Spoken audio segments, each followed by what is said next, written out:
Praise the lord. ఈరోజు మీకోసం జీవము గల దేవుని మాట. హెబ్రీలకు రాసిన పత్రిక 6వ అధ్యాయము 15వ వచనము.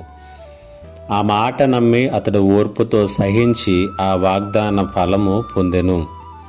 దేవుడు వాగ్దానమును చేయువాడు, వాగ్దానములను నెరవేర్చువాడు. ఆయన మాట తప్పనటువంటి దేవుడు.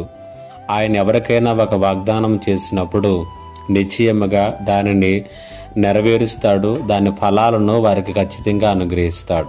అయితే దేవుడు మనకిచ్చినటువంటి ఏ వాగ్దానమైనా సరే మనము మన జీవితములలో నెరవేర్పులోనికి రావటం చూడాలన్నా, ఆ వాగ్దాన ఫలములను మన జీవితంలో మనం పొందుకోవాలన్నా, మనం మన యొక్క జీవితాలలో మనం చేసేటటువంటి 2 పనుల మీద ఆధారపడి ఉంటాయని ఈ వచనం మనకు స్పష్టం చేస్తుంది. ఒకటి, దేవుడు ఇచ్చినటువంటి వాగ్దానమును నమ్మటం. రెండవది, ఓర్పుతో సహించటం.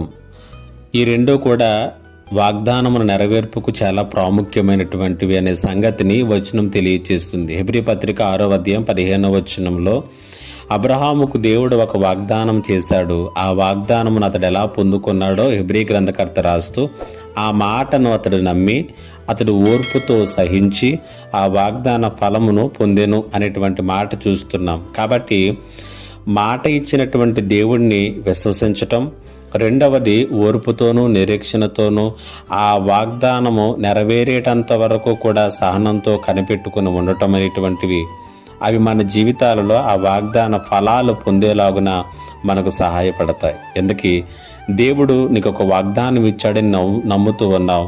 దేవుడు నీకు ఒక వాగ్దానం ఇచ్చాడు అని నువ్వు అనుకుంటూ ఉన్నావు. అయితే దాన్ని ఎంతవరకు విశ్వసిస్తూ ఉన్నావు?